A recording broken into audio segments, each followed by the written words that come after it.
भैया? वहाँ भी ज़्यादा अच्छा लगा। वहाँ ज़्यादा अच्छा लगा? प्रॉब्लम नहीं हो रही थी, अगर डिजिटल और वहाँ पहुँच जाता तो कोई दिक्कत नहीं थी। थोड़ा यही था बस, खाली इसका इशू बकाया ज़्यादा इशू नहीं था कोई। तो हम लोगों ने जो भी अभी तक क्या पढ़ लिया बताओ?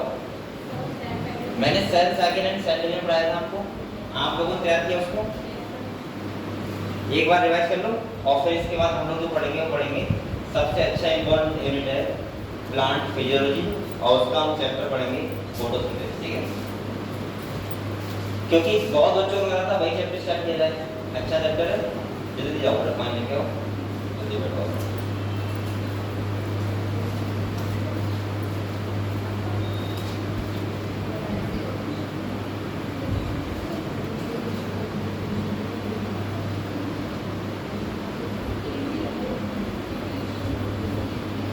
आप लोग बातें मत करो, तब तक आप लोग रिवाइज कर लो एक बार। अभी तो इतना पढ़ा दिया, सामने रिवाइज करो बैठ के।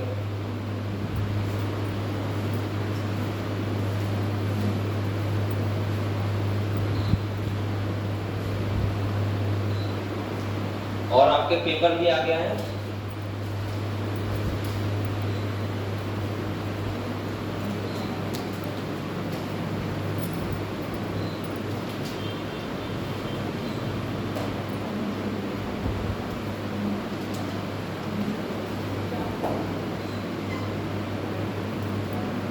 तुम्हारा फर्स्ट क्लास है,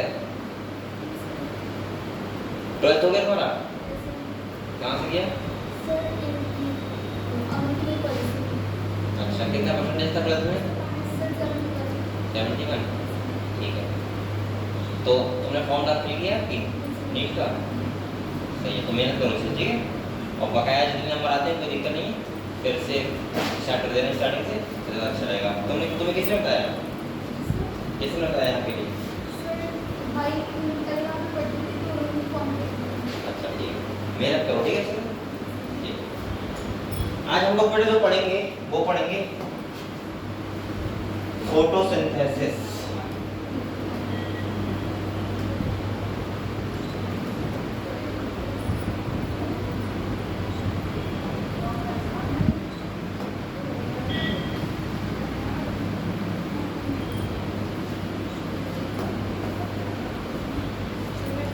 हाँ जाओ।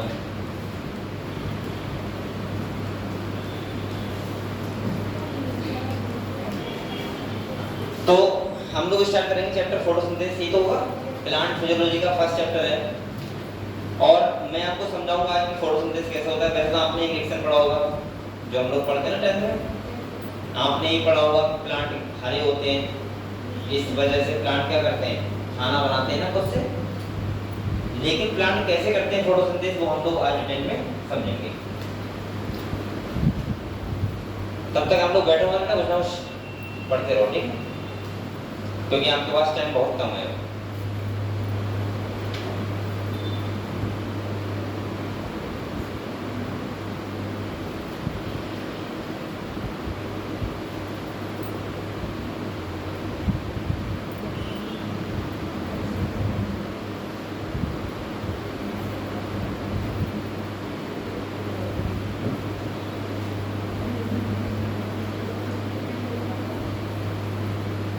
और आप लोग ध्यान रखना, पेपर देने जाने से पहले आपके हर चैप्टर के लगभग 200 क्वेश्चन हो जाने चाहिए, वो अच्छे से तैयार होने चाहिए। और जब भी पेपर देने जाओ तो आपका कोई भी डाउट ना रहे।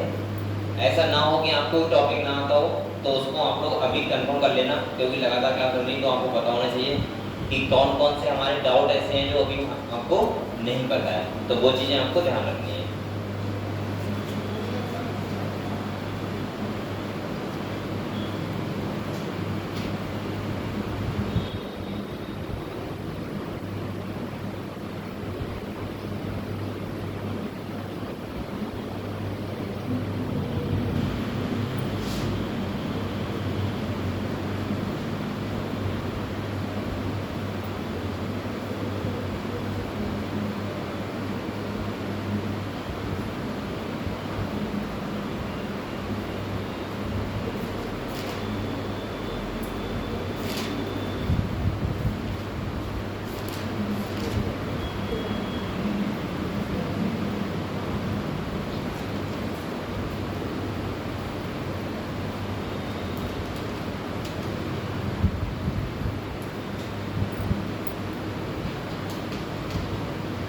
लोगों का पहले का क्लियर है?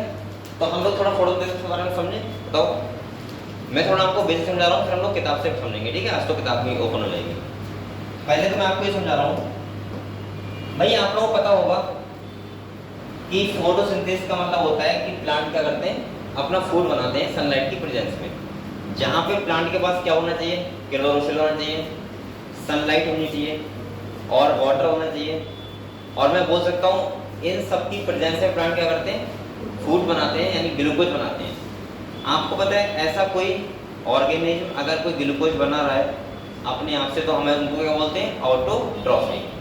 जैसे आपने देखा होगा फोटोसिंथेटिक बैक्टीरिया भी करते हैं फोटोसिंथेसिस। लेकिन बेटा आप लोग बताओ, आपको पता होना चाहिए कि अगर कोई फोटोसिंथेसिस कर रहा है तो उसके पास क्या हो, क्लोरोप्लास्ट होना चाहिए। अब ये बात ठीक है सर, क्लोरोप्लास्ट होना चाहिए, लेकिन बैक्टीरिया के पास तो क्लोरोप्लास्ट नहीं होता है। लेकिन उसके पास क्या होता है, उसके पास होता है क्रोमेटोफोर। आपको पता है, लेकिन आपको पता है जो भी फोटोसिंथेसिस करेगा उसके पास फोटो पिगमेंट होने चाहिए, यानी कि इसको हम बोल सकते हैं क्लोरोफिल ए। मैंने कहा था जो इंपॉर्टेंट ए जो पिगमेंट है उसे क्या बोलते हैं, क्लोरोफिल ए। तो हम लोग इस चैप्टर में यही पढ़ेंगे कि प्लांट आखिर खाना कैसे बनाते हैं, उनको क्या क्या चीज़ की जरूरत पड़ती है। हालांकि बच्चों को कुछ चीज़ें यहाँ पे लगता है कि टफ है, लेकिन टफ है नहीं अगर आपने कुछ चीज़ें बहुत अच्छे से पढ़ लिया है तो। जैसे मैंने आप लोगों से कहा था बेटा, आपको जो मेन फोकस होना चाहिए वो पहली बात तो आपको पता है कि लाइट रिएक्शन होता है, एक होता है डार्क रिएक्शन। क्या होता है आपको पता है, एक प्रोसेस होती है यहाँ पे जिसे बोलते हैं फोटोफॉस्फोराइलेशन। इसका मतलब क्या होता है, सनलाइट की प्रेजेंस में एडीपी से जब एटीपी बनता है उसको बोलते हैं फोटोफॉस्फोराइलेशन, जो दो टाइप से होता है, साइक्लिक और नॉन साइक्लिक। तो मैंने आपको ये बताया था कि अगर आपको साइक्लिक और नॉन साइक्लिक में डिफरेंसेस पता है, पहला। दूसरा आपको पता है डार्क रिएक्शन होती है, और डार्क रिएक्शन में आपको पता है C3 प्लांट होते हैं, C4 प्लांट होते हैं। यहाँ पे आपको C3 और C4 में डिफरेंस पता होनी चाहिए।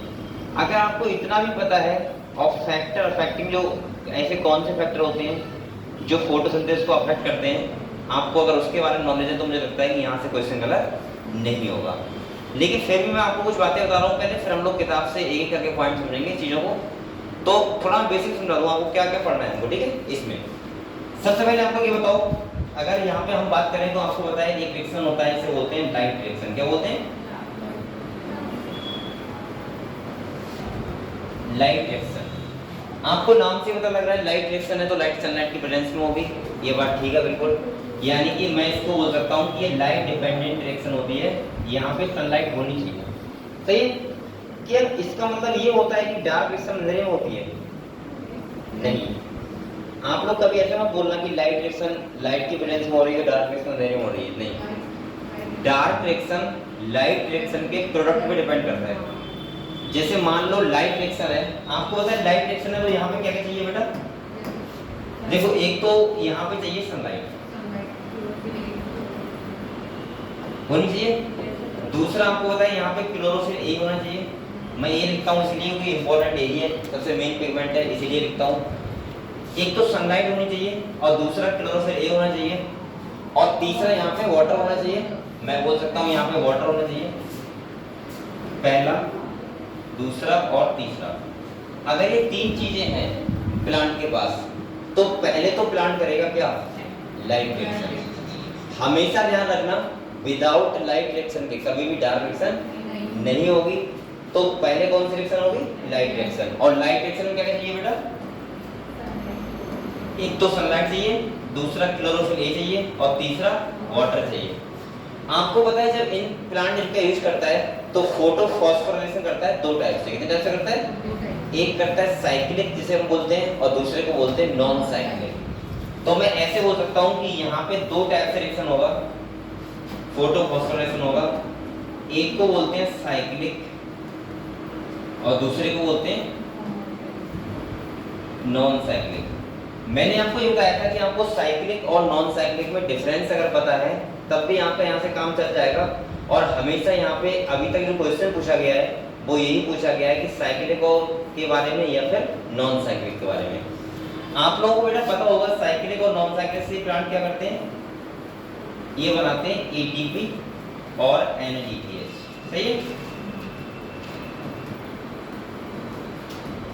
अब आप लोग मुझे ये बताओ, इन्होंने एनर्जी बना दिया जो यूज करेंगे किसमें, डार्क रिएक्शन में। मैं ऐसे बोल सकता हूँ इसका यूज जो होता है वो होता है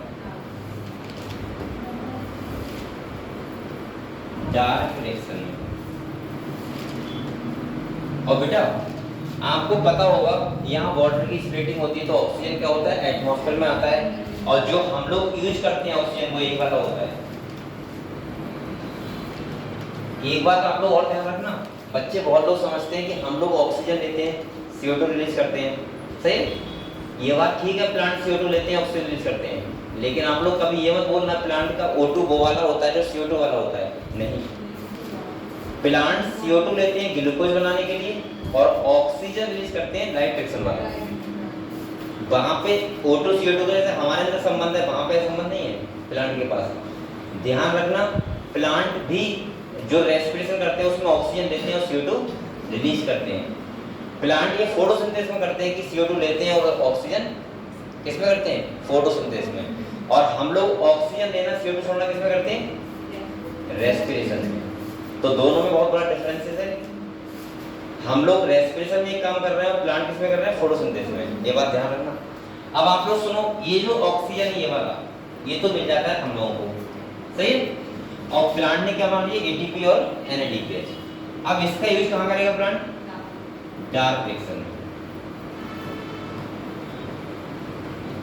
और बेटा आपको पता है डार्क रिएक्शन कितने टाइप का होता है।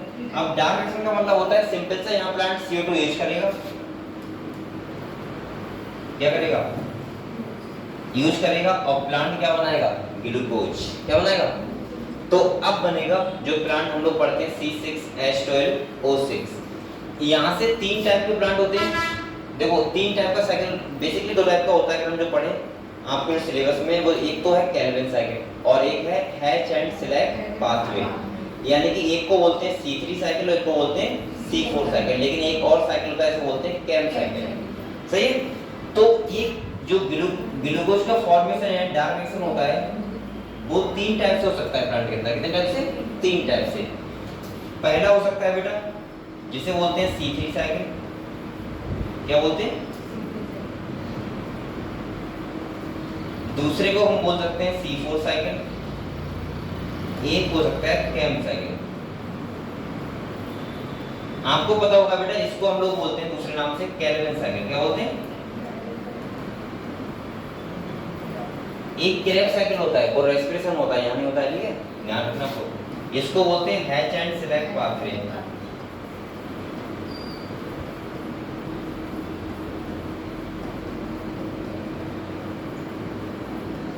और इसको कैम पाथवे बोलते हैं। हालांकि जो सबसे ज्यादा होता है बेटा वो कौन सा होता है, C3 साइकिल सबसे ज्यादा प्लांट में होता है, C4 उससे कम होता है, कैम साइकिल सबसे कम। मोर देन 80% होता है जो C3 साइकिल द्वारा होता है, 15% होता है इसके द्वारा C4 साइकिल और 5% होता है कैम साइकिल। आपको पता होना चाहिए। अब इनके द्वारा जो बनेगा वो क्या बनेगा, ग्लूकोज। और देखो यहाँ पे क्या हो रहा है, CO2 फिक्सेशन, यानी कि जो ग्लूकोज में कार्बन होता है वो कौन सा होता है, कार्बन डाइऑक्साइड वाला। यानी कि यहाँ से बना है जो अभी तक हम पूरा पढ़ रहे हैं,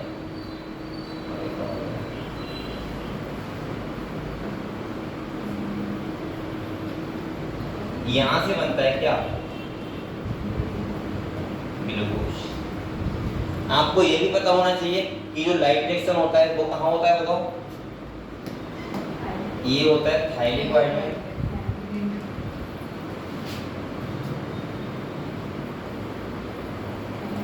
या ग्रेना, और ये कहाँ होता है, स्ट्रोमा में, किसके, क्लोरोप्लास्ट के। समझ गए। तो हमें यहाँ पे क्या पढ़ना है, पहला पढ़ना है साइक्लिक फोटोफॉस्फोराइलेशन, दूसरा पढ़ना है नॉन साइक्लिक, फिर पढ़ना है C3 प्लांट के बारे में, C3 साइकिल के बारे में, और फिर पढ़ना है C4 साइकिल के बारे में या कैम साइकिल के बारे में। समझ गए। इतना हमको पढ़ना है तो एक ओवरऑल जो क्लियर होगा किसके बारे में, फोटोसिंथेसिस के बारे में। और हमें पता लगेगा कि प्लांट कैसे ग्लूकोज बनाते हैं। खाली एक रिएक्शन से ग्लूकोज नहीं बना लेते हैं, जैसे हम रिएक्शन पढ़ा होगा आपने 6CO2 12H2O, सही है। और सनलाइट की प्रेजेंस में रिएक्शंस होती है, उससे बनता क्या है, C6H12O6। आपने देखा होगा 6H2O बनता है, 6 ऑक्सीजन क्या होते हैं, बाहर रिलीज होते हैं। वो उतना सा रिएक्शन खाली फोटोसिंथेसिस नहीं होता है, पूरा हमको पढ़ना पड़ता है, समझ गए। तो हम लोग यहाँ पे इस चैप्टर में यही सब पढ़ेंगे, और अभी मैं अब तो किताब भी निकल आएगी, कोई दिक्कत नहीं है, तो हम लोग पढ़ाई करेंगे, ठीक है। इसको सुनेंगे, कोई लिख रहा है क्या, गौड़ा है इसको, ठीक। तो आप लोग ये समझ गए हमको क्या क्या पढ़ना है यहाँ पे। ऐसे बहुत बार क्वेश्चन आता है बेटा, से वो पूछ लेगा, बताओ आपसे कि लाइट रिएक्शन में किस किस चीज का यूज होता है, तो बच्चे सब लगा देते हैं, CO2 भी लगा देते हैं साथ में, लेकिन आपको ध्यान रखना है CO2 का किसमें होता है, ओनली डार्क रिएक्शन में।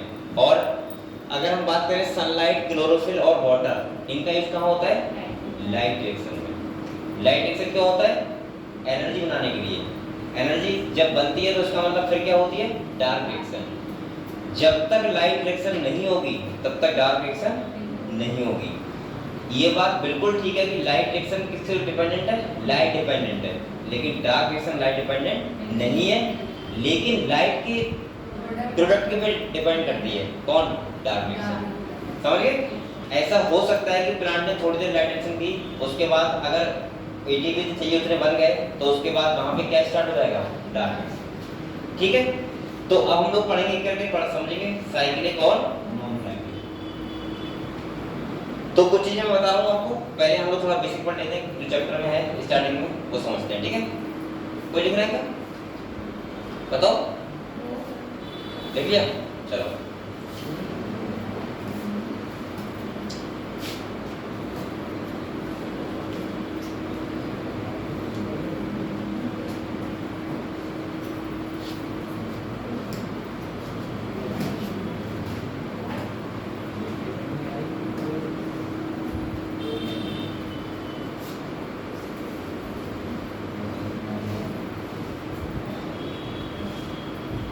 देखो अब यहाँ पे क्या क्या लिखा हुआ है, यहाँ पे सिंपल सी बातें लिखी हुई हैं, आपको पता है कि प्लांट जो होता है, आपको पता है, और जैसे मैं अब टाइम पीरियड पढ़ाऊंगा तो बहुत टाइम लगेगा, लेकिन आपको समझ लो यहाँ पे क्या लिखा हुआ है बेटा। जैसे आपको पता है कि हम लोग फूड के ऊपर डिपेंड किस पे रहते हैं, प्लांट्स पे, और आपको समझना चाहिए कि प्लांट्स भी तो किसी के ऊपर डिपेंड रहते होंगे, तो प्लांट किस ऊपर रहते हैं, वो सेल्फ खाना खुद से बना लेते हैं सनलाइट मिलने पे। तो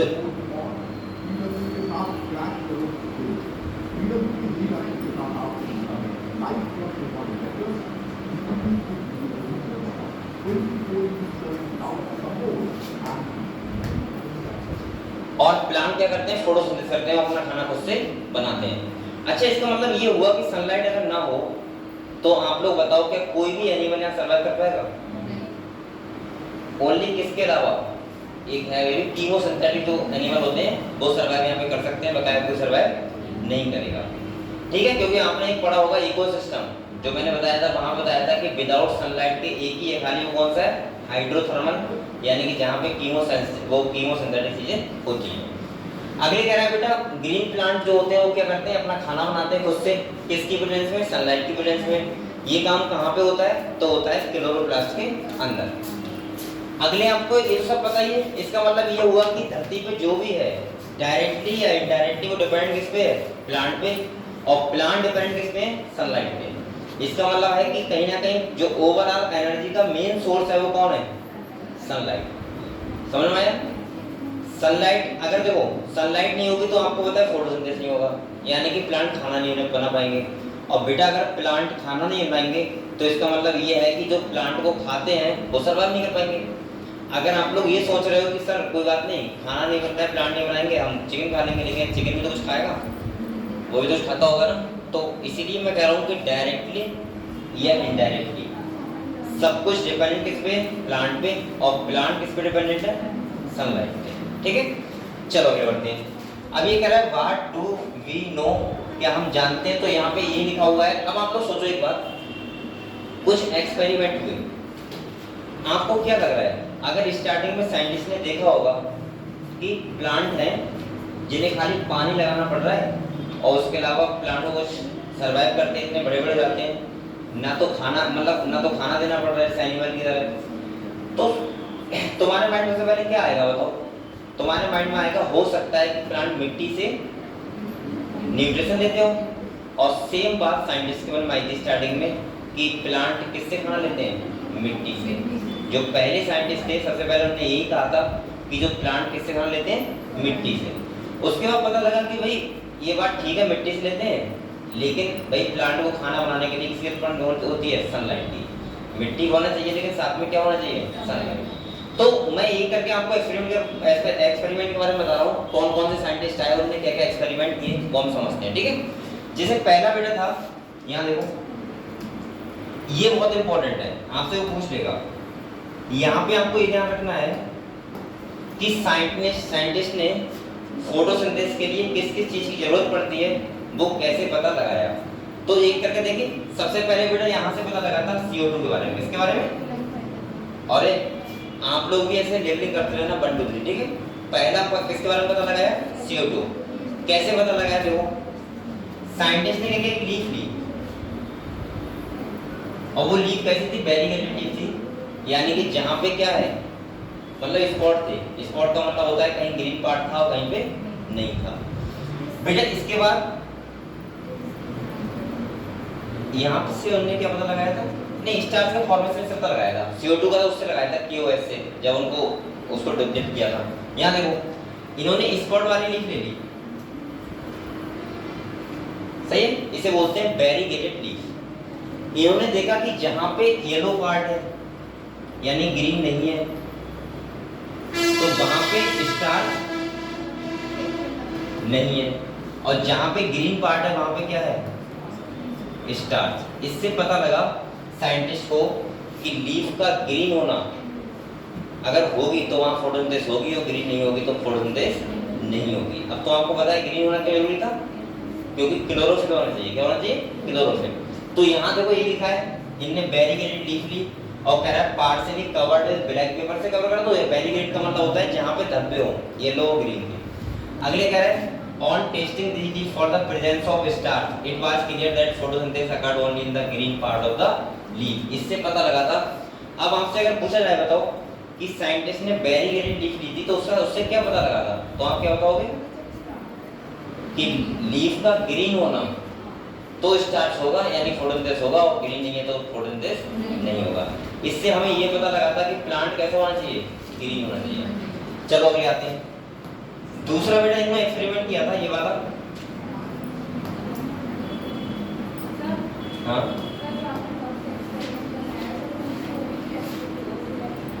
क्या? Chlorophyll experiment? कौन सा?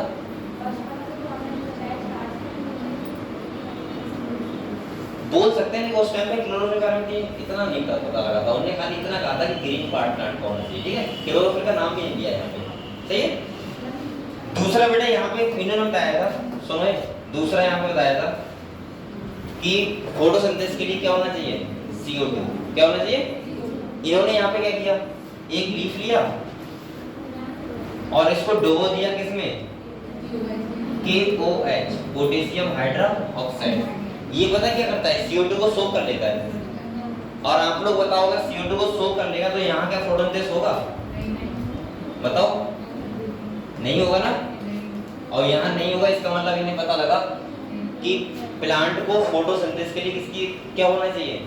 CO2। क्या होना चाहिए? ध्यान रखना, ऐसे में क्वेश्चन दे सकता है कि कौन सा एक्सपेरिमेंट किया गया था क्या पता लगाने के लिए। तो पहला हमने देख लिया ग्रीन होना लीफ का, कैसे पता लगा? Variegated leaf. और दूसरा हमें पता लगा KOH की सॉल्यूशन में डिप करना लीफ का, जहां से पता लगा कि CO2 का होना जरूरी है किसके लिए? फोटोसिंथेसिस के लिए। समझ गए? क्योंकि QoH क्या करता है बेटा? CO2 को सोख कर लेता है, ठीक है। ये यहाँ तक हो गया था। इसके बाद में लिखा भी है CO2 was required for photosynthesis। इससे हमें पता लग गया था कि CO2 होना जरूरी है किसके लिए? फोटोसिंथेसिस के लिए। अब अर्ली एक्सपेरिमेंट कौन से हुए थे? सबसे पहले हम लोग पढ़ते हैं जोसेफ प्रिस्टले का एक्सपेरिमेंट पढ़ते हैं, जहां पे इन्होंने क्या किया था? ये वाला देखो, इन्होंने एक जार लिया, ये जार लिया, और बेटा इन्होंने क्या किया? इसमें एक मोमबत्ती को रख दिया और एक चूहे को रख दिया, सही है। दोनों जिंदा है, मतलब मोमबत्ती जल रही है, चूहा क्या है? जिंदा है। आप लोग बताओ बेटा, इसमें ऑक्सीजन और CO2 नहीं जाएगी, ना तो O2 जाएगी अंदर, ना CO2 आएगी बाहर। अब आप लोग बताओ क्या सर्वाइव कर पाएंगे? नहीं, क्योंकि चूहे को भी ऑक्सीजन चाहिए और इसको भी क्या चाहिए? ऑक्सीजन। और यहाँ CO2 का कंसंट्रेशन क्या हो जाएगा? बढ़ जाएगा।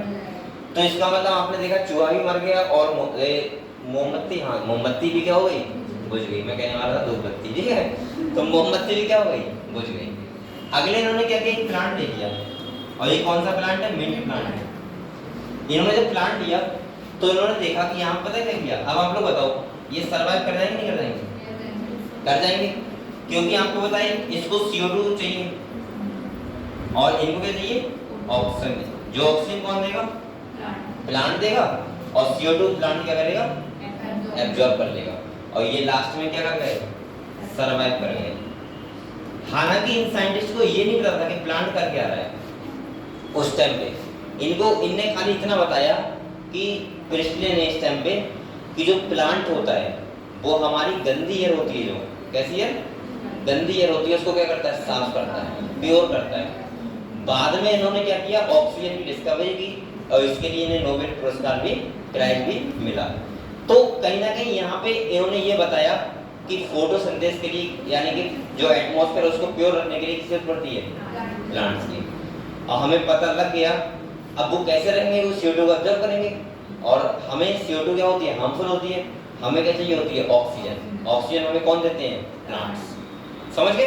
तो प्रिस्टले का एक्सपेरिमेंट ये था जहां उन्होंने ऑक्सीजन की डिस्कवरी की थी, और उन्होंने बेटा क्या बताया था, ये नहीं बताया था कि ऑक्सीजन देते हैं CO2 देते हैं। उन्होंने खाली इतना कहा था, बस वो तो बाद में पता लगा था, इन्होंने खाली इतना कहा था कि जो प्लांट होते हैं वो इम्प्योर एयर को क्या करते हैं, प्योर करते हैं, मतलब गंदी हवा को साफ करते हैं। समझ गए, ठीक है। जिससे, और उन्होंने कहा कि जिससे ये दोनों क्या कर गए, सर्वाइव कर गए। अगले इसके बाद एक साइंटिस्ट आए, उन्होंने पता क्या कहा उन्होंने कहा जो तुम ये कर रहे हो, जो भी एक्सपेरिमेंट है, जो साफ एटमॉस्फेयर को कर रहा है प्लांट, वो अंधेरे में नहीं कर पाएगा, उसके लिए क्या होना चाहिए, सनलाइट। जिससे हमें पता लगा कि फोटोसिंथेसिस के लिए क्या जरूरी है, सनलाइट जरूरी है। और वो साइंटिस्ट कौन थे बेटा, इंजीनियर हॉज। तो जो तुम्हारा ये वाला कौन था, थर्ड नंबर डालते रहो, आपको ध्यान रखना है सबको, और हो सकता है यहाँ से क्वेश्चन आ जाए। और बेटा नंबर 4 पे कौन आए थे, ये इंजीनियर हॉज। तो नंबर 4 लिखो यहाँ पे, यहाँ पे ये साइंटिस्ट थे इंजीनियर हॉज।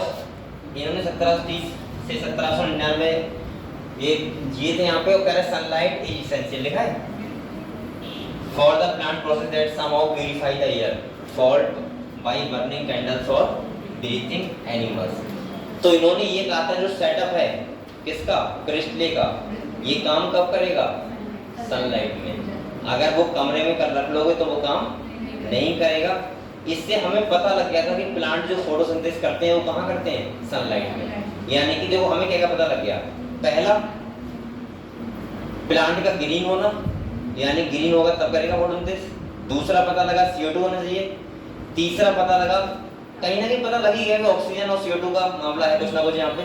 और चौथा सनलाइट, सनलाइट यहाँ पे होना चाहिए। समझ गए इतनी बातें, ठीक है। अगले बेटा हम लोग बात करते हैं, अगला देखो इन्होंने क्या कहा था। इन्होंने कहा था, एक साइंटिस्ट थे जूलियस बॉर्नसेट, इन्होंने कहा था प्रोडक्शन ऑफ ग्लूकोज, यानी कि प्लांट जो होता है वो बनाता क्या है, ग्लूकोज बनाता है, और स्टोर क्या करता है, स्टार्च फॉर्म में फूड को स्टोर करता है। अगले कह रहा है ग्लूकोज यूजुअली स्टोर है starch is later study so that the green substance in plant chlorophyll as we know it now is located in special body, जिसको हम लोग क्या बोलते हैं, क्लोरोप्लास्ट। तो इसका मतलब ये है कि जिस प्लांट के पास क्लोरोप्लास्ट होगा, जिसके पास क्लोरोफिल होगा, क्लोरोफिल उसके अंदर होता है, क्लोरोप्लास्ट के अंदर, तो वो क्या करेगा, फोटोसिंथेसिस करेगा। और उन्होंने कहा कि प्लांट जो बनाता है वो क्या बनाता है, ग्लूकोज, और फूड स्टोर किस फॉर्म में करता है, स्टार्च फॉर्म में। ठीक है, तो इनका भी नाम आप लोग 5 नंबर लिख लो, यहाँ से भी पूछ सकते हैं। अब आते हैं नंबर 6 पे। जो एक्सपेरिमेंट था बेटा वो किसका था, एंगलमैन। ये नंबर 6 है ना, ठीक है। यहाँ पे आप लोग पता है क्यों नंबर लगा रहा हूँ, क्योंकि ये क्वेश्चन मुझे लग रहा है बन जाएगा, और हो सकता है मैचिंग में बता देते कि किसने किया, तो पता होना चाहिए आपको। इन्होंने क्या किया, देखो इन्होंने क्या किया, ग्रीन एल्गा लिया, ग्रीन एल्गा जिसे बोलते हैं क्लेडोफोरा। क्या बोलते हैं, क्लेडोफोरा। बेटा इन्होंने क्या किया, ऐसा किया,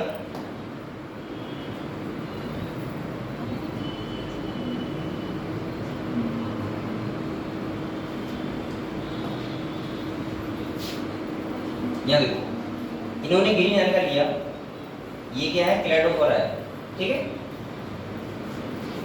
इसके बाद इन्होंने क्या किया, एक लाइट को गिराया, लेकिन कहाँ पे, प्रिज्म से होकर गिरा रहा, किससे, प्रिज्म से। आपको पता है प्रिज्म क्या करता है, अलग अलग लाइट को, अलग अलग कलर की लाइट को अलग अलग कर देता है, दिखा देता है। और इन्होंने इधर करवाया एरोबिक बैक्टीरिया को ग्रो, किसको करवाया बच्चों, एरोबिक बैक्टीरिया को, सही। तो इन्होंने पता क्या देखा, इन्होंने देखा एक रीजन था रेड रीजन, आपको पता है, और एक कौन सा होता है, ग्रीन, और एक कौन सा होता है, ब्लू।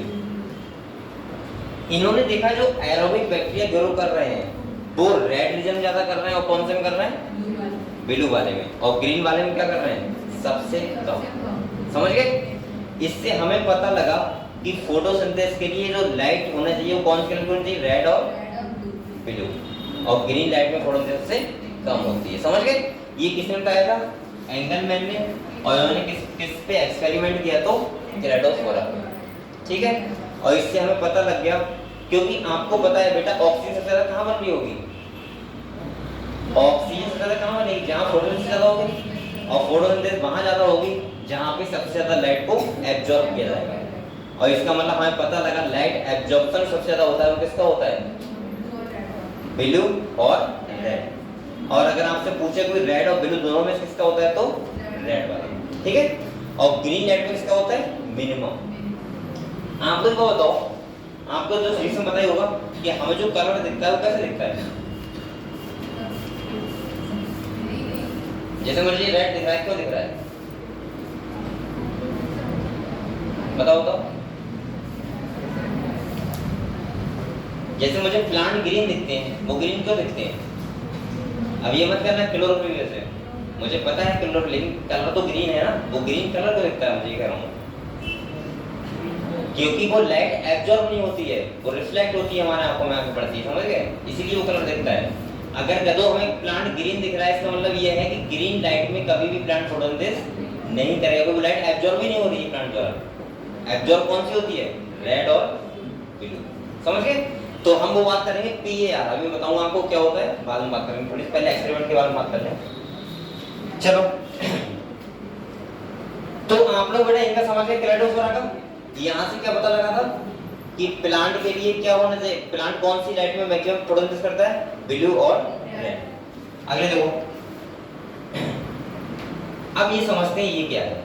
एक इक्वेशन यहाँ पे लिखी हुई है, CO2 H2O लाइट, और ये क्या है, CH2O कुछ है, और साथ में क्या है, ऑक्सीजन। अगर आप लोग समझ सकते हो यहाँ पे कि ये क्या है, ये ग्लूकोज बन रहा है, यहाँ पे हम लोग अगर 6 रख देंगे या 12 रख देंगे तो यहाँ पे क्या बन जाएगा, ग्लूकोज बन जाएगा, और ऑक्सीजन क्या हो जाएगी, रिलीज हो जाएगी। ये इक्वेशन हम लोग पढ़ते हो हमेशा। यहाँ साइंटिस्ट ने बताया क्या है वो समझो थोड़ा सा बेटा। यहाँ पे साइंटिस्ट ने ये बताया, इस इक्वेशन से, इसे बोलते हैं बॉर्न नील इक्वेशन, सही है, लिखा भी होगा, शायद लिखा नहीं, चलो कहीं होगा, देखेंगे बाद में, ठीक है। इससे हमें क्या पता लगा, सुनो। जैसे आप लोगों को लगता है कि, मैं आपको पहले बता चुका हूं ये बात, आप लोगों को लगता है कि हम लोग ऑक्सीजन लेते हैं, क्या लेते हैं बेटा, और आपको बताया हमारी ऑक्सीजन से क्या होता है, जो हम फूड खा रहे हैं उसका क्या होता है, ऑक्सीडेशन, और वो ऑक्सीजन किसमें कन्वर्ट हो जाती है, CO2 में, और CO2 को हम क्या कर देते हैं, रिलीज।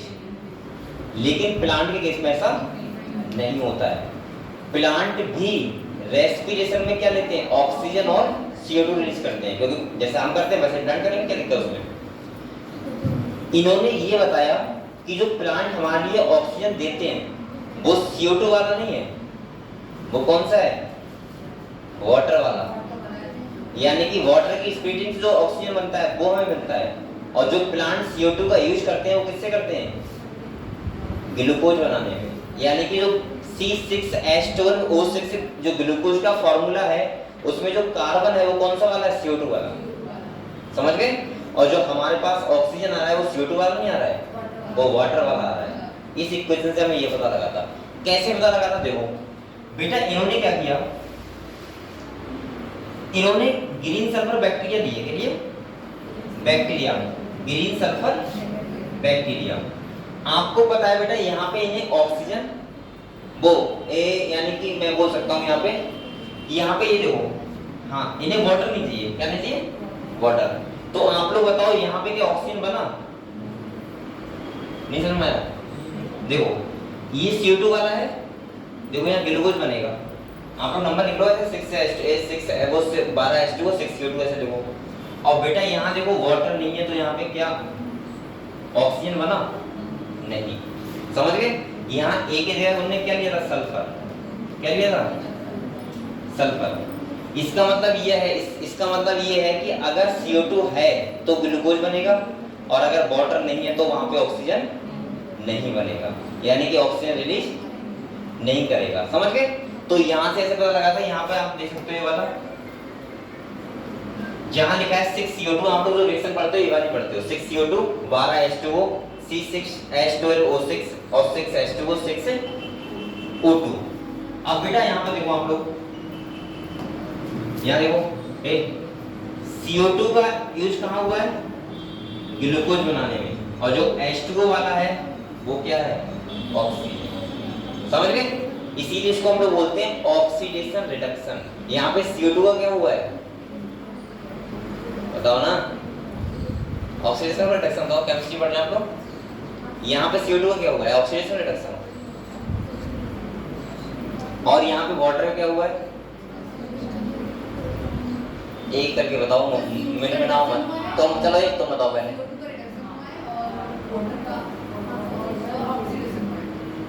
चलो तुम्हारा सुन लिया, तुम बताओ दिया था ना, तुम बता रहे थे कुछ। चलो चिंगी की तुम बताओ पीछे। तुम लोग आज ड्रेस चेंज करके क्यों आए भाई? क्या हुआ? बीपल सही कह रहे हैं लोग? सही कह रहे हैं, ठीक है। इतना मत सोचा करो, इतना तो आपको नॉर्मल बातें टेंथ में पढ़ी होंगी आपने। यहाँ पे क्या हुआ है? रिडक्शन। और यहाँ पे क्या हुआ है? ऑक्सीडेशन। बेटा आप लोग ये समझ के बताओ, तो जो ग्लूकोज बनता है वो कौन सा वाला होता है? कार्बन डाइऑक्साइड वाला। कार्बन होता है ग्लूकोज के पास। और जो वाटर से ब्रेक डाउन होता है ऑक्सीजन बनता है वो कौन सा होता है? वाटर वाला। ठीक है, यहाँ पे हमें ये। अच्छा आप लोग बताओ, अगर आपसे ये पूछा जाए कि बताओ ये कैसे प्रूफ हुआ, तो आप पता है क्या बोलोगे?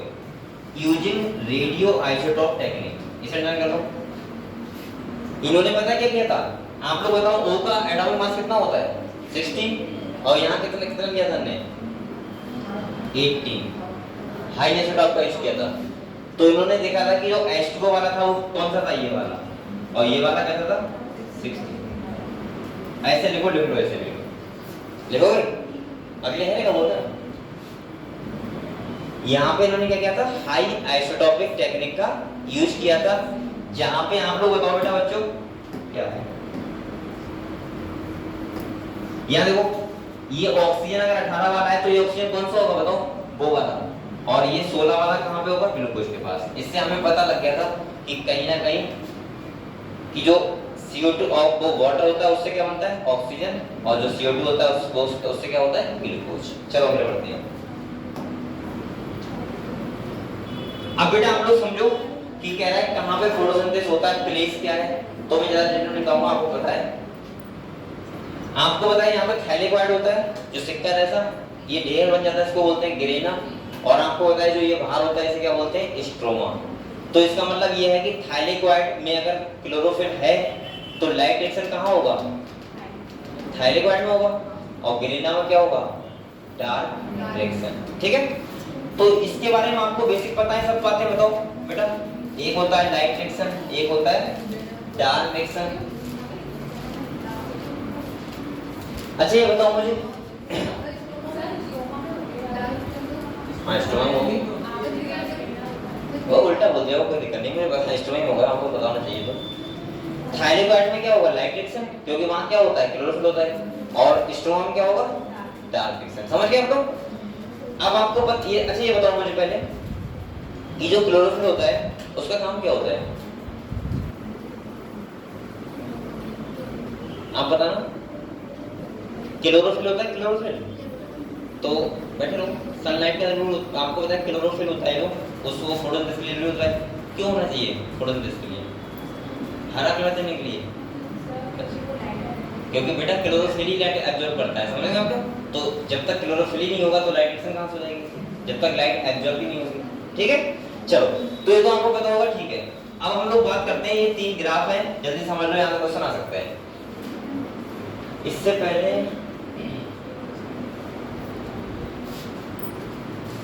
पहले कुछ कहानी और समझो, फिर हम लोग ये बात करेंगे।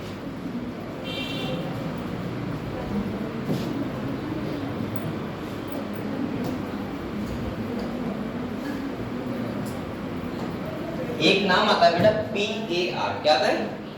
PAR। इसका मतलब पता है क्या होता है? इसका मतलब होता है फोटोसिंथेटिकली एक्टिव रेडिएशन।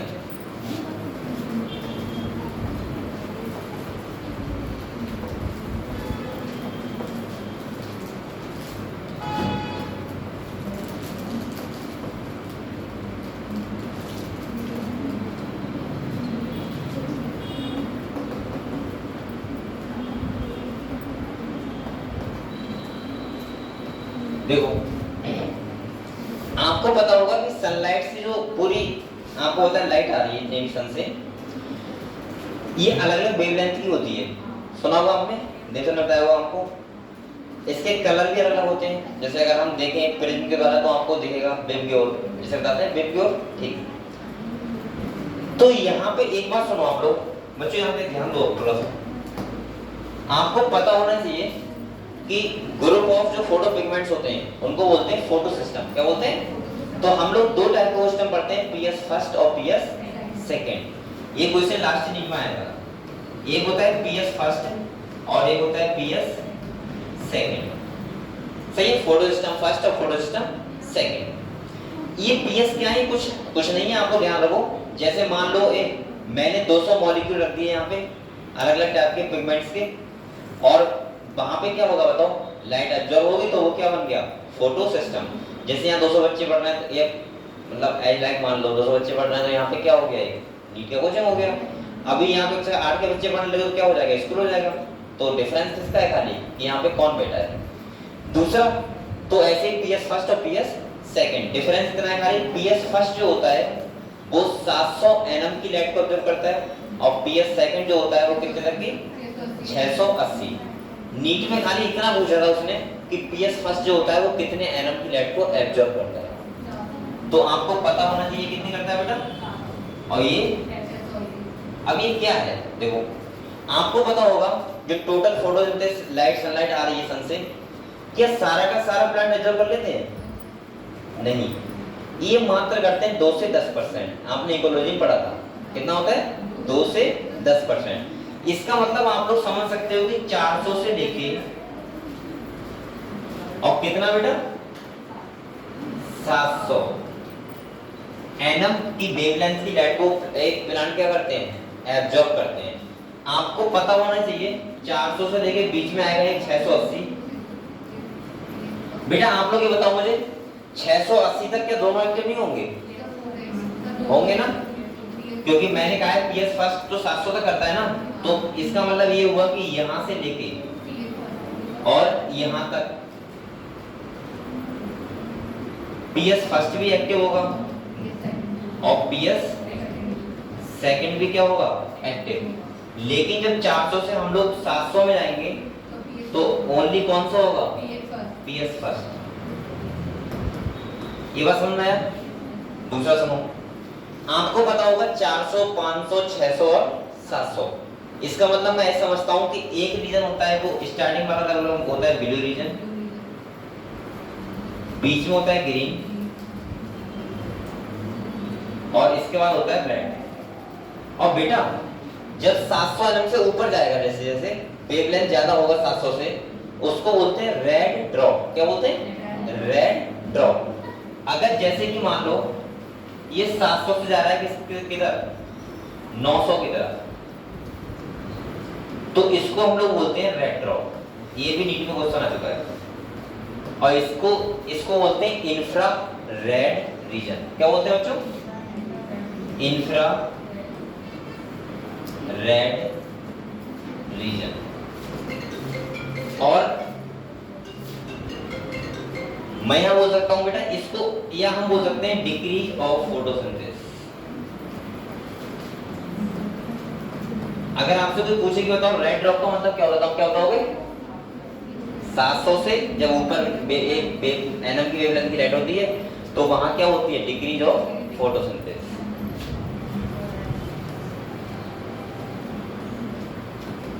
समझ गए? ये कहानी है तुम्हारी थोड़ी सी PAR, आपको समझ गए ना? इसका मतलब ये हुआ कि प्लांट जो एब्जॉर्ब करेंगे लाइट वो कौन सी करेंगे, 400 से लेके 700 एनएम की वेवलेंथ की लाइट को एब्जॉर्ब करेंगे। जहां PS सेकंड जो एक्टिव रहेगा वो 680 एनएम की लाइट तक रहेगा और PS फर्स्ट कितने तक एक्टिव रहेगा, 700। इसका मतलब ये है कि PS फर्स्ट वाले जो मॉलिक्यूल होंगे वो 400 से लेके 700 एनएम की वेवलेंथ को लाइट को ऑब्जर्व कर लेंगे। समझ गए आप लोग ये कहानी? ठीक है। अगर आपको वो वाला पार्ट लिखना है थोड़ा लिख लो, उधर वाला 700 से ऊपर वाला।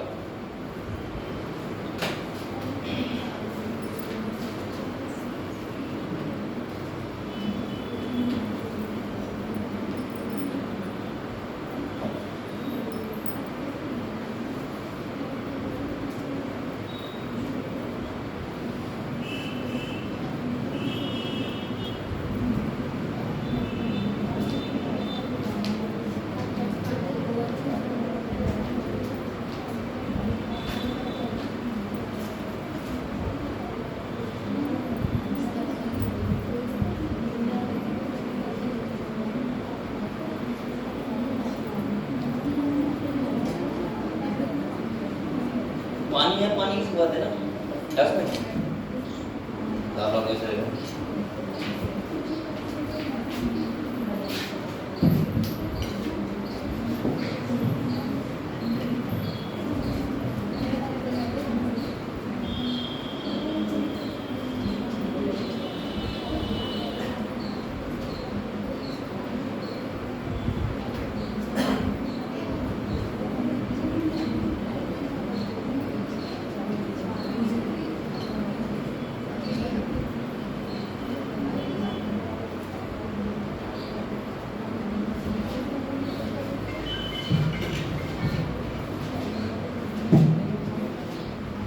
डर लग रहा है मुझे, कंफ्यूजन हो रहा है कौन कौन कहाँ होता है मेरा।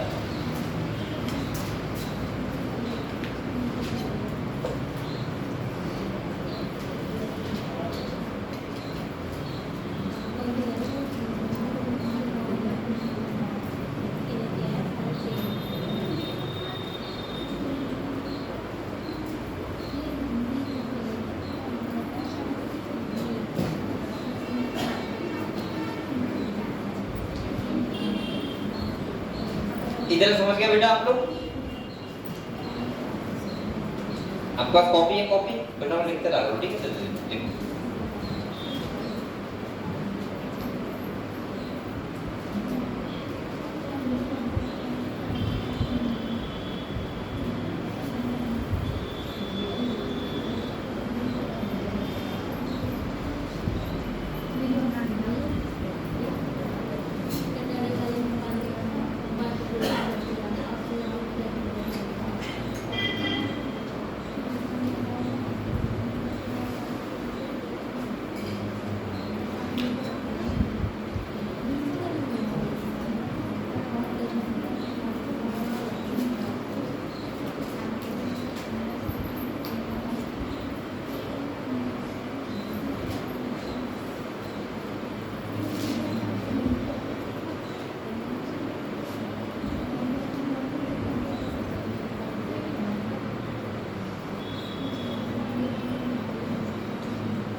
अभी मैं आपसे कुछ क्वेश्चन पूछूंगा और बताओ, ठीक है? और ऐसे करके हमारा चैप्टर हो जाएगा, ठीक है? वैसे तो आप लोग लाइन लाइन पढ़ेंगे, थोड़ा टाइम लग जाएगा, ये बड़ा चैप्टर है थोड़ा सा।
तो अब हम लोग पढ़ें, अगले बढ़े, ठीक है। तो अब आपको ग्राफ समझ में आएंगे वहाँ पे क्या बता रहे थे वो, क्योंकि ऐसे आप लोगों को पहले नहीं पढ़ती। अब हम लोग वहाँ पे ये पढ़ेंगे कि फोटोसिंथेसिस कहाँ ज़्यादा होता है, कहाँ कम होता है। दूसरा हम लोग पढ़ेंगे कि लाइट एब्जॉर्प्शन किस लाइट में ज़्यादा होता है, किस लाइट में कम होता है। और तीसरा हम लोग पढ़ेंगे कि जब ज़्यादा फोटोसिंथेसिस होगा तो वहाँ पे ऑक्सीजन रिलीज भी क्या होगा, ज़्यादा होगा। तो कौन से कलर में क्या होता है वो हम लोग समझेंगे, ठीक है। 400 से लेके 700 एनएम की लाइट तक का। अब हम लोग समझ गए 400 से 700 क्या था। इसका मतलब था कि 400 एनएम से 700 एनएम तक की लाइट जो होती है उसको बोलते हैं फोटोसिंथेटिकली एक्टिव रेडिएशन, और इसी को बोलते हैं PAR, जो टोटल सनलाइट कितना होता है 2 से 10%। क्लियर बेटा, ठीक है। तो हम लोग समझते हैं कि अगले कौन कौन सा ग्राफ होगा। तो यहाँ तक कहानी क्लियर हुई आपको। एक बार क्वेश्चन आया था नीट में, रेड ड्रॉप ये क्या होता है। तो इसका मतलब होता है डिक्रीज ऑफ फोटोसिंथेसिस, यानी कि ये कौन से लाइट में होता है, इंफ्रा रेड लाइट। यानी कि जब 700 एनएम से ऊपर की लाइट को होती है तो वहां पे क्या होगा, हल्के हल्के फोटोसिंथेसिस क्या होगा, कम होगा।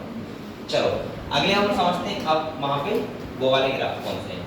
देखो ये 3 है बेटा, एक ये वाला है, एक ये वाला है, और ये कौन सा है, ये वाला। हमको ये तो पता है जो अभी मैंने बताया था आपको, एक वेवलेंथ है लाइट की, किसमें, एनएम का मतलब क्या होता है, नैनोमीटर। और आपको पता होगा 400, 500, 600 और 700 ये है। आप लोग इसमें लिख सकते हो आराम से ऐसे करके। बेटा जो ये वाला रीजन होता है उसको बोलते हैं ब्लू रीजन, ये होता है उसको क्या बोलते हैं, ग्रीन, और ये वाला होता है उसको क्या बोलते हैं, रेड। क्योंकि आपने वो देखा होगा बेबी ग्योर, ध्यान है आपको, बेबी ग्योर सही, इसको हिंदी में क्या बोलते हैं पता है आपको, बयानी अपनी हर में बोलते हैं ना। अच्छा हिंदी में जो कलर होते हैं उसको ऐसे बोलते हैं बयानी अपी नाला, ऐसे बोलते हैं, नीला बयानी हैं ऐसा क्या, बयानी। अरे चलो होगा। यहाँ देखो बेटा, यहाँ देखो, तो आप लोग ये समझ सकते हो तीनों ग्राफ क्या बता रहे हैं बताओ। देखो ये वाला क्या बता रहा है, यहाँ इन्होंने पिगमेंट दिए, एक है क्लोरोफिल ए, एक है कैरोटीनॉइड, दूसरा कौन सा है, क्लोरोफिल बी, ठीक है। यहाँ पे ये बता रहा है जैसे क्लोरोफिल ए वाला है वो कौन सा, ये वाला है, और यहाँ पे देखो ये इधर वाला है, इतना गया है। इसका मतलब यहाँ पता क्या पता लगा हमें कि जो क्लोरोफिल ए होता है वो 400 से लेके 500 और 600 से लेके 700। इसका मतलब ये हुआ कि सबसे ज्यादा क्लोरोफिल ए जो ऑब्जर्व करता है वो कौन सी वेवलेंथ की लाइट करता है, 400 से 500, और कम कौन सी करता है, 600 700, और सबसे कम कौन सी करेगा, 500 से 600। अब आप लोग बताओ ये वाला रीजन कौन सा है, ब्लू रीजन है, और ये रेड। दूसरा बेटा देखो क्लोरोफिल बी, ये देखो ये 400 से 500 वाले को ज्यादा कर रहा है और इस वाले को क्या कर रहा है, थोड़ी कम कर रहा है। और ग्रीन लाइट में आप लोग देखो तीनों ही क्या कर रहे हैं, सबसे कम लाइट एब्जॉर्ब कर रहे हैं। इसका मतलब यह है कि लाइट एब्जॉर्ब नहीं होगा तो फोटोसिंथेसिस भी क्या होगा, कम होगा, और रिलीज ऑफ ऑक्सीजन भी क्या होगी, कम होगी, ग्रीन रीजन है। यहाँ पे आप लोग ध्यान रखना है बहुत अच्छे से, ये देखो आप लोग यहाँ पे ध्यान रखना बेटा कि कौन सा वाला ग्राफ इस वाले में ज्यादा कर रहा है और कौन सा वाला इस वाले में ज्यादा कर रहा है। ये आपको लेबलिंग के लिए क्वेश्चन नहीं ले सकता है, वो लिख देगा ए बी और सी और आपसे पूछ लेगा कौन सा है। तो ध्यान रखना बेटा क्लोरोफिल बी वाला कहाँ पे जाता है, ब्लू रीजन में, और क्लोरोफिल ए वाला कहाँ जाता है, रेड रीजन। और उल्टा है ना, नहीं समझे आप लोग, ब्लू में कौन जाता है, बी वाला, और इधर कौन सा जाता है, ए वाला, क्लोरोफिल ए वाला है। तो आप लोग ऐसे ध्यान रखना बी ब्लू बी ज्यादा होगा, मैक्सिमम बी होगा, और क्लोरोफिल ए कम होगा। और उधर कौन सा रेड रीजन में कौन सा है, क्लोरोफिल ए ज्यादा है और बी क्या है, कम। समझ गए। तो इससे आप लोग समझ सकते हो बेटा कि ब्लू एंड रेड जो लाइट होती है वहां पर क्या होता है, मैक्सिमम फोटोसिंथेसिस, ठीक है, ये बता रहा है। दूसरा वाला क्या बता रहा है, देखो ये लिखा रहा है rate of photosynthesis measure by oxygen release. आप लोग बताओ जहां ऑक्सीजन रिलीज ज्यादा होगा तो वहां फोटोसिंथेसिस क्या होगा, ज्यादा होगा।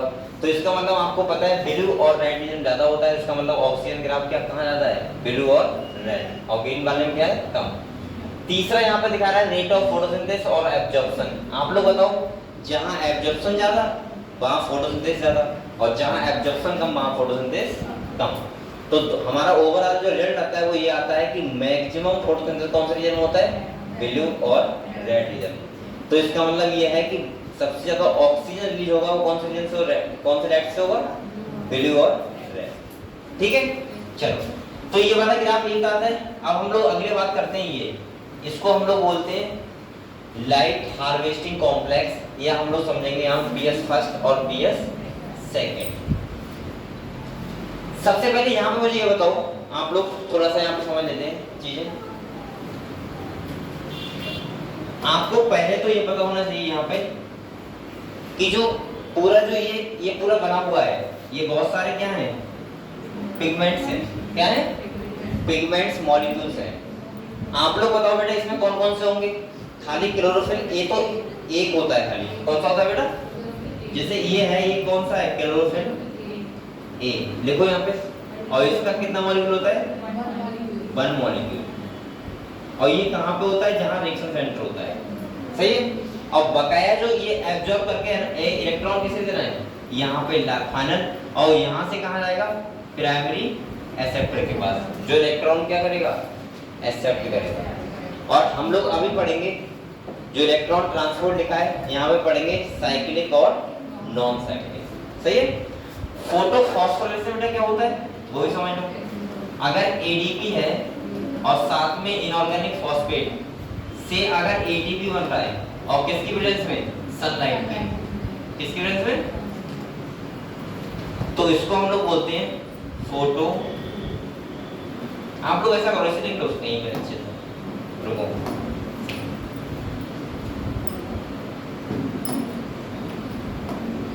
यहाँ देखो, एक एडीपी और साथ में क्या बनता है, इनऑर्गेनिक फॉस्फेट।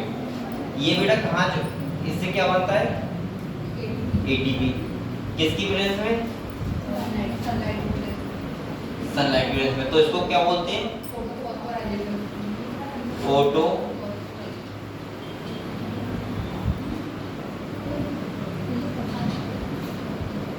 और ये कितने टाइप का होता है, साइक्लिक, और ये है पूरा जो है जो हम लोग पढ़ेंगे।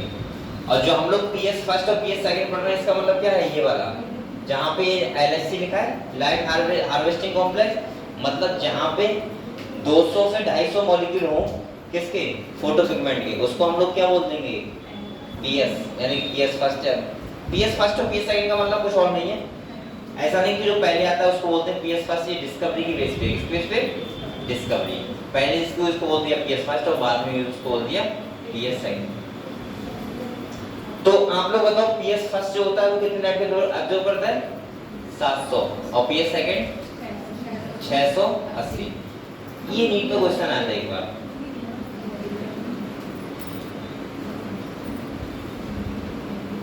अच्छा, ये लाइट एक्शन क्यों हो रहा है, जिससे एटीपी और क्या बन जाए, एनएडीपी। एक बात और ध्यान रखना, अगर आपसे वो क्वेश्चन पूछने लगे, कोई आपसे कहे कि आप कहते हो कि माइटोकॉन्ड्रिया क्या बोलते हैं, power house of the cell.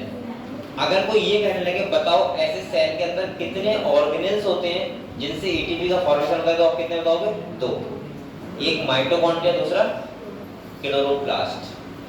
फिर हम क्लोरोप्लास्ट को हम लोग ये क्यों नहीं बोलते power house of the cell, chloroplast को हम power house of the cell क्यों नहीं बोलते, माइटोकॉन्ड्रिया क्यों बोलते हैं, बताओ इसमें।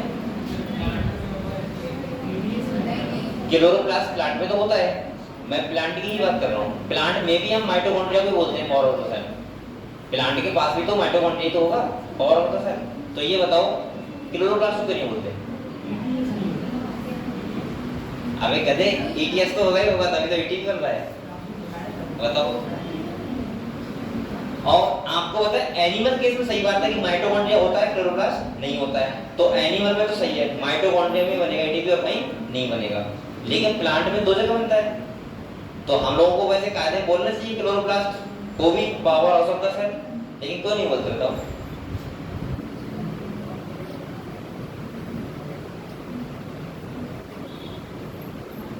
पता है क्यों नहीं बोलते? बताओ, रेसिपी खाना तुम बताओ, आंसू बताओ।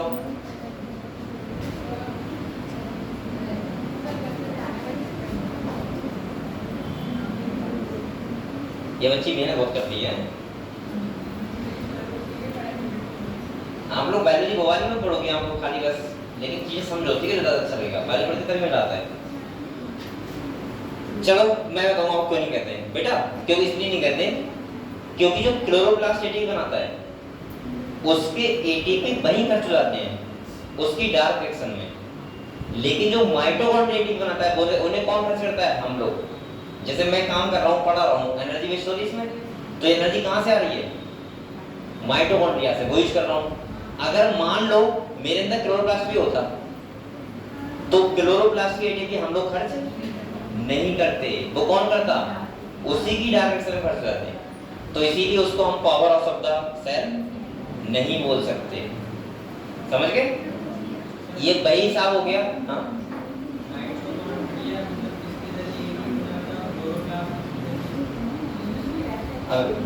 हाँ, क्या बात बताओ?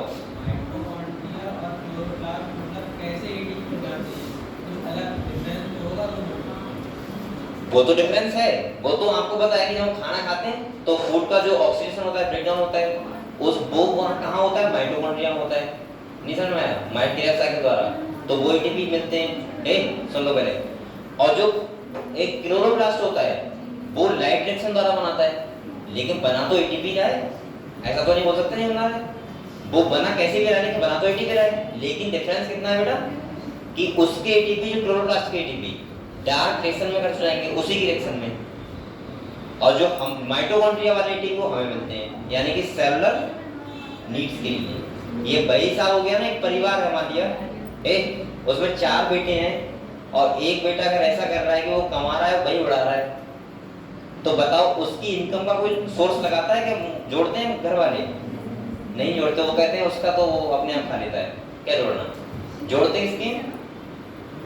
जो घर में देता है, जो खर्च कम करता है लेकिन देता घर में ज्यादा है। तो यही हिसाब यहाँ पे माइटोकॉन्ड्रिया क्या करता है? पूरी सेल के लिए एनर्जी दे रहा है, और क्लोरोप्लास्ट क्या कर रहा है? खुद की रिएक्शन में खर्च कर देगा अभी, डार्क रिएक्शन, और अपना फायदा कर लेकर क्या बना देगा? ग्लूकोज, खाना बना देगा। चलो देखो बेटा, अब अगले देखो। अब यहाँ से आता है हमारा स्टार्ट होता है। अच्छा ये बताओ, ये समझ गए आप लोग? यहाँ पे मैंने बताया अभी एडीपी और इनऑर्गेनिक फॉस्फेट जोड़ के क्या बनाते हैं? एटीपी। अगर सनलाइट की प्रेजेंस में बना रहा है तो उसे क्या बोलते हैं? Photo phosphorylation. और बेटा ये कितने टाइप का है? 2 टाइप का, साइक्लिक और नॉन साइक्लिक। बच्चे समझ रहे होंगे कि सर हमने तो अभी तक इतना खाली पढ़ा था कि सनलाइट होनी चाहिए, क्लोरोफिल होना चाहिए, और क्या होना चाहिए? प्लांट ग्रीन होना चाहिए, हरा, और पानी लगा दो खाना बन जाएगा। लेकिन अब पता लगा वो खाना कितनी कठिनाई से बनता है प्लांट के अंदर। जैसे आप लोग मेहनत करते हो ना खाना बनाने के लिए, आप लोग हाथ से बनाते हो ना, खाली पकाते हो, लेकिन प्लांट अपने अंदर बनाता है तो उतनी मेहनत करता है। सोचो क्या क्या चल रहा है? लाइट रिएक्शन, फिर साइक्लिक, कभी नॉन साइक्लिक पढ़ोगे।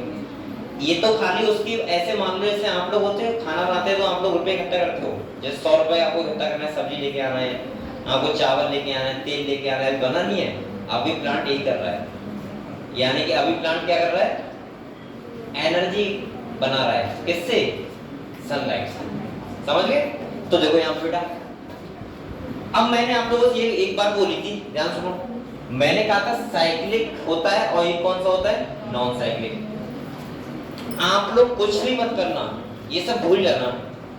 आप लोग खाली साइक्लिक में और नॉन साइक्लिक में डिफरेंस याद कर लेना बस, और आपका लाइट रिएक्शन का एक पूरा सिस्टम क्लियर।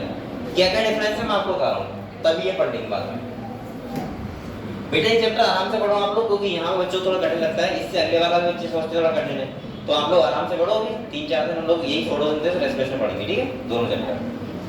फिर आपका सिलेबस क्या बचेगा? जेनेटिक्स और बायोटेक्नोलॉजी, जो रिवीजन के लिए बचेगी। चलो अगले दो, आप बोलो मत खाली बच्चों। ये देखो, मैंने बताया कि जो फॉस्फोरेस होता है कितने दो टाइप, एक होता है साइक्लिक और एक होता है नॉन साइक्लिक। ये क्या है? अच्छा ये आप समझ रहे हो सर साइक्लिक क्यों बोल रहे हैं आप लोग? क्योंकि यहाँ इलेक्ट्रॉन का ट्रांसपोर्ट साइक्लिक मैनर में होता है, मतलब जहां से जाएगा वहीं वापस आ जाएगा, और नॉन साइक्लिक में ऐसा नहीं होता है। नॉन साइक्लिक को हम दूसरा बोलते हैं जेड स्कीम। क्या बोलते हैं? तो मैं आपको डिफरेंस अगर जिस बच्चे के लिखे हुए ना हो लिख भी लेना, क्योंकि ये बहुत इंपॉर्टेंट पोर्शन है। यहाँ देखो, इसको हम दूसरे नाम से बोल सकते हैं जेड स्कीम, क्योंकि यहाँ पे जो साइक्लिक में इलेक्ट्रॉन ट्रांसफर होता है वो कैसे होता है? साइक्लिक मैनर में। कैसे होता है बेटा? तो मैं एक रुक जाओ,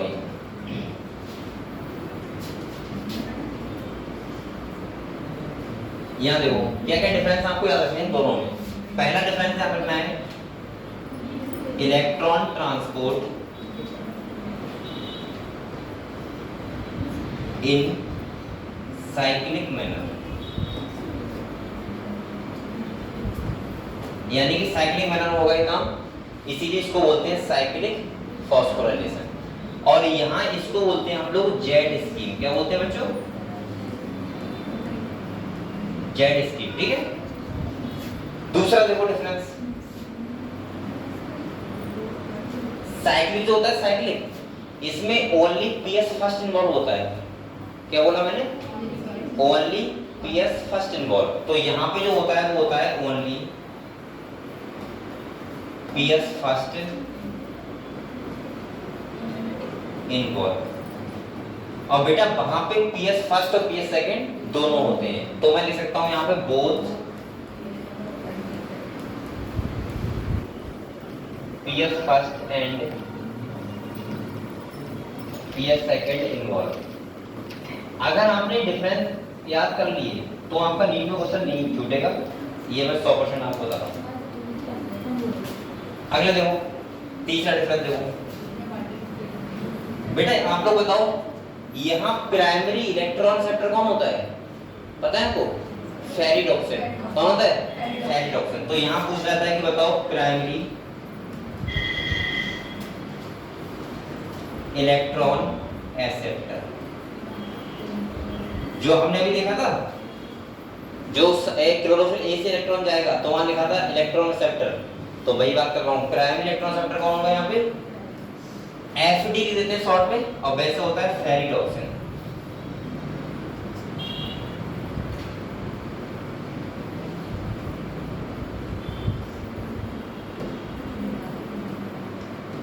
और आप लोग बताओ इधर कौन होता है? फर्स्ट इलेक्ट्रॉन एक्सेप्टर, बताओ कौन होता है बेटा? तो यहाँ दो नाम पूछ जाते हैं, या तो लिखा होगा PQ प्लास्टोक्विरिन, या लिखा होगा फियोफाइटिन। ठीक है, तो मैं दोनों लिख दे रहा हूँ, जो लिखा होगा आपको बोला जाएगा। या तो फियोफाइटिन लिखा होगा, लेकिन कहीं कहीं पे फियोफाइटिन होता नहीं है, तो वहां लिखा होता है PQ प्लास्टोक्विरिन। तो मैं दोनों लिख दे रहा हूँ। ठीक है, सही। अच्छा ये बताओ फेरिडोक्सिन लिखा होगा तो क्या लिखा होगा? FD, और यहाँ क्या लिखा होगा? PHE, और यहाँ क्या लिखा होगा? PQ। ये शॉर्ट में भी ध्यान रखो, आ जाए शॉर्ट में लिखा होगा तो आप समझो क्या है।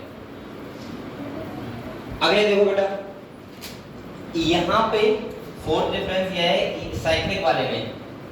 सुनो, यहाँ वाटर स्प्लिटिंग नहीं होता है। जो आप पानी लगाते हो प्लांट के लिए तो साइक्लिंग की जरूरत नहीं, वो किसमें जरूरत होती है? नॉन साइक्लिक में। तो यहाँ water splitting, no water splitting.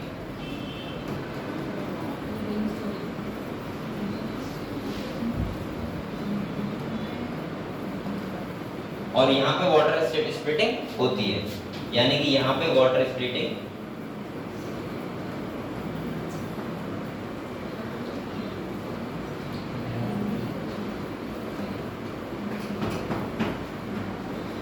होती है। ठीक है, अगर मैं पांचवा आपको बताऊं, अगर इससे साइक्लिक वाले से वाटर स्प्लिटिंग नहीं हो रही है तो क्या यहाँ ऑक्सीजन लिबरेशन होगा? नहीं, यानी कि ऑक्सीजन यहाँ से रिलीज नहीं होगा। तो लिख लो नो ऑक्सीजन रिलीज।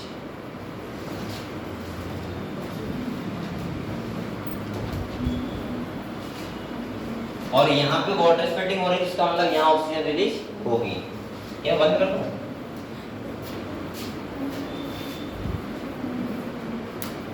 अब सही लग रहा है?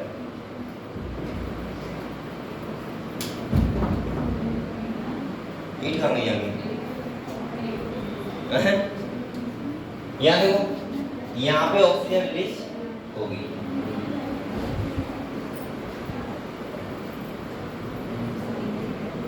बेटा यहाँ देखो अगले और ये आपको समझ में आए? ठीक है, एक और ध्यान रखो आप लोग, यहाँ पे ऑक्सीजन रिलीज होगी और वहां पे मैंने क्या लिखा, नो ऑक्सीजन रिलीज है, यहाँ नहीं होगी। ठीक है, दूसरा और अगर हम बात करें तो क्या हो सकता है? हाँ ठीक है, यहाँ ओनली एटीपी फॉर्मेशन,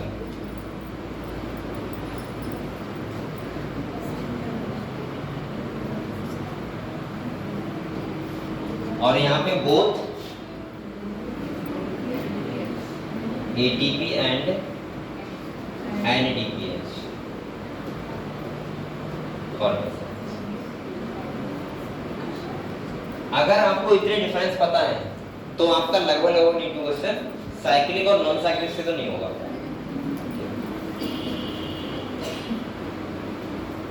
अच्छा, तो बच्चा बताएगा कि जो नॉन साइक्लिक होता है वहां पे कौन से आयंस की रिक्वायरमेंट होती है? नॉन साइक्लिक में जहां पे वाटर का स्प्लिटिंग होता है वहां पे। बताओ, क्वेश्चन ये आ सकता नहीं।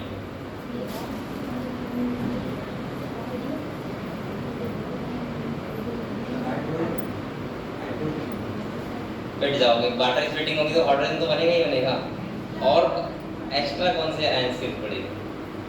हाइड्रोजन तो बन ही जाएगा बेटा, हाइड्रोजन ऑक्सीजन ब्रेकडाउन होगा तो हाइड्रोजन तो बनेगा ही।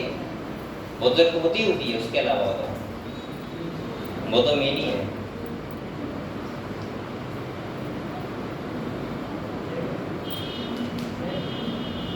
मैग्नीज Mn आप लोग चाहो तो लिख सकते हो नॉन साइक्लिक में। वैसे मुझे लगता है जहां पे आपको समझ में ना आया करे वहां तो कैल्शियम आयन होते हैं हमेशा, ठीक है सबसे ज्यादा उनकी जरूरत पड़ती है, लेकिन यहाँ पे किसकी होती है? मैग्नीज। जैसे ब्लड क्लॉटिंग में कैल्शियम आयन। इसके बाद तुम्हारा और बताओ कहाँ पे? जैसे अभी ध्यान आ रहा था मुझे, ब्लड क्लॉटिंग हो गया कैल्शियम आयन, हाँ, मसल कॉन्ट्रैक्शन कैल्शियम आयन। इसके बाद एक और अच्छी जगह है, कौन सा?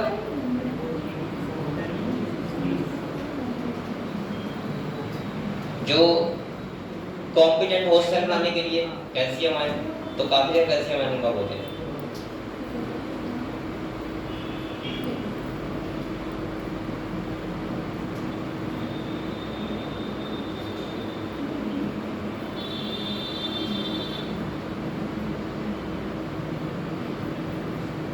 और आपके पास बेटा 15-20 दिन बचे, छुट्टी मत करो, ठीक है?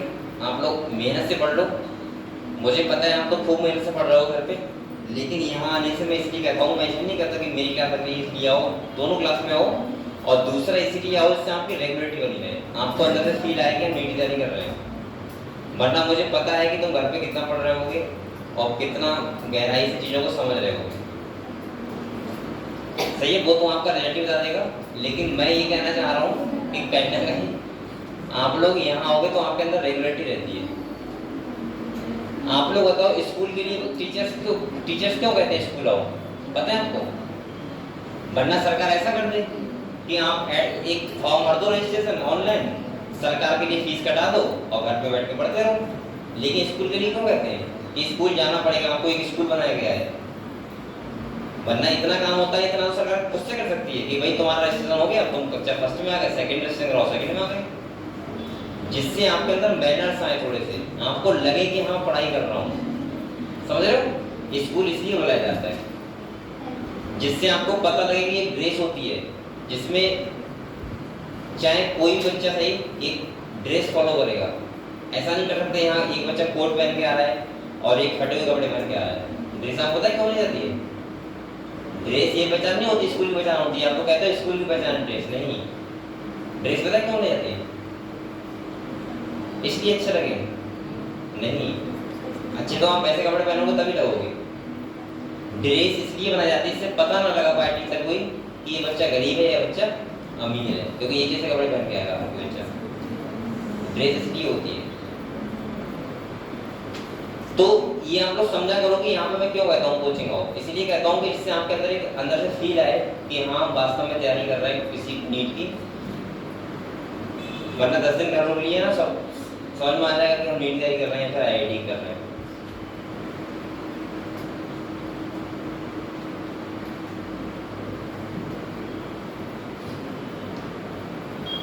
थोड़ी सी मेहनत कर लो बस, आपकी 1-2 साल की मेहनत बेटा पता नहीं क्या चेंज कर सकती है, हमको पता नहीं है।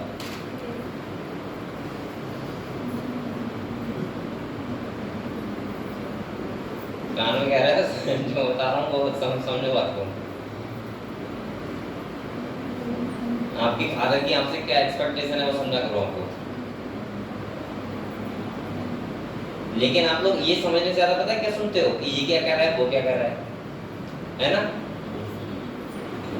और जिंदगी भर अगर ये सोचोगे ये क्या कह रहा है वो क्या कह रहा है तो आप लोग हमेशा ध्यान रखना प्रॉब्लम में ही रहोगे। खाली देखो मैं क्या कर रहा हूँ और मैं कितना प्रोग्रेस कर रहा हूँ मेरी, दूसरा क्या कर रहा है इससे एक पैसे वाले में सोचा करो दूसरा क्या कह रहा है और क्या सुन रहा है 1% भी। और तुमने अगर ये सोचा तो जिंदगी में कुछ भी नहीं कर पाओगे।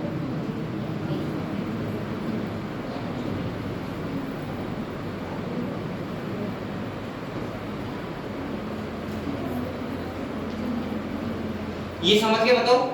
तो आप लोग बच्चों ये समझ गए कि साइक्लिक और नॉन साइक्लिक क्या होता है।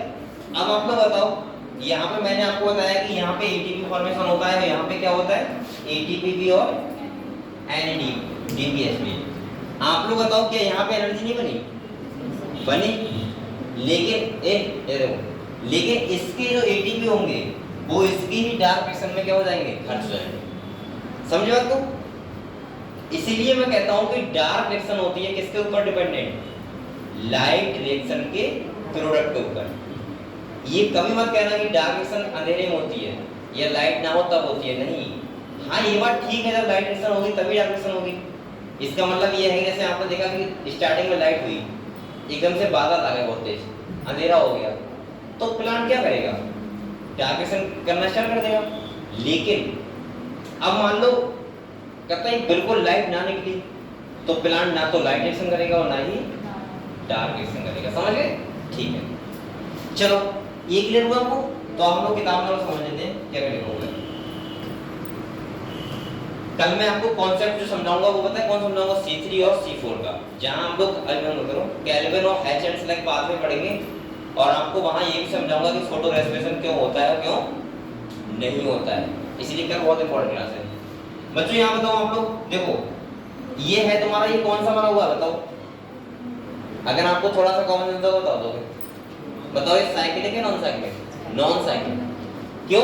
क्योंकि देखो यहाँ एनएडीपीएच बन रहा है, पहली बात मैंने बताया था अभी। दूसरा यहाँ पे देखो दोनों फोटो सिस्टम फर्स्ट भी है और सेकंड भी है। आपको पता है यहाँ देखो वाटर की भी स्प्रेडिंग हो रही है, यहाँ एटीपी भी बन रहा है, इलेक्ट्रॉन ट्रांसपोर्ट ये बन रहा है, देखो समझ गए? तो ये कौन सा वाला है, नॉन साइक्लिक। आप बेटा यहाँ पे देखो वाटर की स्प्रेडिंग होती है, ये इलेक्ट्रॉन कहाँ जाएंगे, ये यहाँ पे पीएस सेकंड के पास, पीएस सेकंड पर से सनलाइट आती है, ये क्या होगा, प्राइमरी इलेक्ट्रॉन एक्सेप्टर। कौन बताया था? थियोफाइटिन या प्लास्टोक्यूनिन। इसके बाद कहाँ जाएगा, एटीएस के पास, और एटीएस से इलेक्ट्रॉन कहाँ जाएगा, पीएस फर्स्ट के पास, और पीएस फर्स्ट से कहाँ जाएगा, फेरिडोक्सिन के पास, और फेरिडोक्सिन के पास जाके क्या होगा, यानी कि यहाँ पे बन जाएगा एनएडीपीएच। क्या बन जाएगा, एनएडीपीएच। तो ये क्रॉस होता है तुम्हारा किसमें, नॉन साइक्लिक में। साइक्लिक में सिंपल सा ये होता है, नहीं बना हुआ ये है।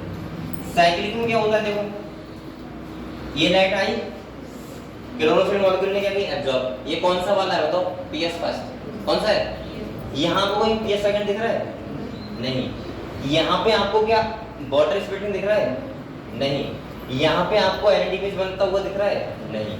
तो यहाँ देखो इसके पास आई इलेक्ट्रॉन एक्सेप्टर, कौन सा पहला, फेरिडोक्सिन। इसके बाद जाएगा कहाँ, एटीएस में, और देखो वापस इसी के पास इलेक्ट्रॉन आ गया, और यहाँ पे एडीपी से क्या बन गया, एटीपी।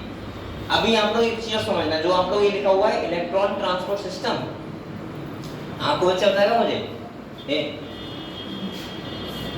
यहाँ पे बताओ ETS कहाँ होता है क्लोरोप्लास्ट में, और आप लोग बताओ माइटोकॉन्ड्रिया में कहाँ पे होता है? क्योंकि मैं कह रहा हूँ दोनों जगह ET बनता है, क्लोरोप्लास्ट में कैसे बनता है और माइटोकॉन्ड्रिया में कैसे बनता है?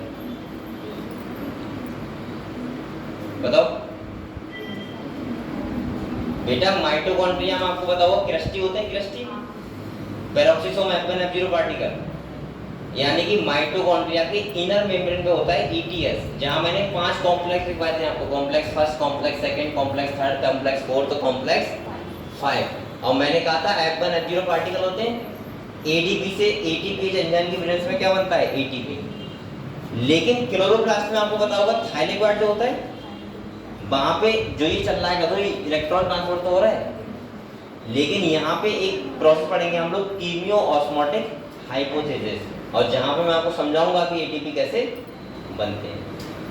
क्या बताओ आप लोग बताओ, क्या थाइलेक्वाइड का जो मेम्ब्रेन होता है क्या वहां F1F0 पार्टिकल नहीं होता है?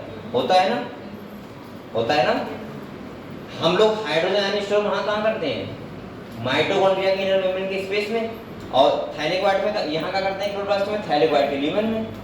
बात तो वही चल रहा है, इलेक्ट्रॉन ट्रांसपोर्ट यहाँ भी हो रहा है, इलेक्ट्रॉन ट्रांसपोर्ट वहां भी होता है। इसी को तो बोल रहा है ETS, और क्या बोल रहा है? बस खाली ऑर्गेनेल्स अलग अलग है, माइटोकॉन्ड्रिया, और बस ये है डिफरेंस कि यहाँ के जो ATP बनेंगे वो अभी डार्क मिक्सर में क्या हो जाएंगे? खर्च हो जाएंगे, और वहां बनते हैं जो माइटोकॉन्ड्रिया में, वो हम अपनी एनर्जी के रूप में यूज करते हैं, जो हम काम करते हैं डेली। समझे बात को? ठीक है। अब बेटा यहाँ देखो, तो आप लोग ये बताओ साइक्लिक और नॉन साइक्लिक में दोनों में डिफरेंस कर सकते हो? वो जो भी पूछे बता दोगे? ये कहाँ पे हो रहा है बेटा? थाइलेक्वाइड। कहाँ हो रहा है? थाइलेक्वाइड में, क्योंकि वहीं होता है फोटोपिगमेंट्स। सही है? अगले देखते हैं। ये लिखा भी है साइक्लिक और नॉन साइक्लिक फोटोफॉस्फोरिलेशन। यहाँ तक आपको बात पल्ले पड़ी? बताओ किसी बच्चे को डाउट तो नहीं है? एक बार देख लो, अगर डाउट हो तो मुझसे पूछ सकते हो। मियां कुछ भी डाउट हो, कोई सा भी डाउट हो आप पूछ सकते हो मुझसे। देखो यहाँ पे फिर ये डायग्राम समझते हैं हम लोग। ये क्या है?